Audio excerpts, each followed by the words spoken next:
அனைத்து உள்ளவங்களுக்கும் இது மாதிரி பேண்ட் கட்டிங் வந்து நீட்டாக டபுள் ஃப்ளீட்டு 38 இன்ச்சு இடுப்பு சீட்டு 42 அதுக்கு நம்ம பேண்ட்டு வெட்டியிருக்கோம். பேண்ட்டு வெட்டினதை எல்லோரும் பாருங்கள். இது வந்து சென்டர் மார்க் பண்ணி கரெக்டாக கோடு போட்டு கரெக்டாக எல்லாமே கல்லிக்கு வந்து எக்ஸ்ட்ரா வந்து துணி பேப்பர் வச்சுருக்கேன். பேப்பர் வச்சுட்டு இந்த பக்கம் சைடில் வச்சுருக்கேன். இப்போ வந்து நம்ம உள்ளே தான் நம்ம போடுறோம்.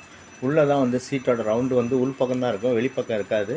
அதனால் இந்த முறையில் வந்து நீங்கள் வெட்டி பார்த்தீங்கன்னா நிச்சயமாக வந்து பேண்ட் வந்து முன்னாடி வந்து பிடிக்காமல் இருக்கும். முன்னாடி வந்து பேண்ட் வந்து பர்ஃபெக்டாக இருக்கும், சுருக்கமே வராமல் பர்ஃபெக்டாக இருக்கும். இது மாதிரி முறையில் நீங்கள் வெட்டி பார்த்தீங்கன்னா சிறப்பாக இருக்கும். அது மாதிரி பேண்ட்டோட கிளாஸு அட்டன் பண்ணணும்னு நினைக்கிறவங்க, பேண்ட்டு கிளாஸ் அட்டன் பண்ணுறவங்க, சர்ட்டு கிளாஸ் அட்டன் பண்ணணும்னு நினைக்கிறவங்க, கடை வச்சுருக்கவங்கலாம் இதிலிருந்து இன்னும் தெளிவாக எப்படியாவது வெட்டலாம் அப்படின்னு நினைக்கிறவங்க புக் பண்ணிங்கனாக்கா உங்களுக்கு கிளாஸுகள் எடுக்கப்படும்.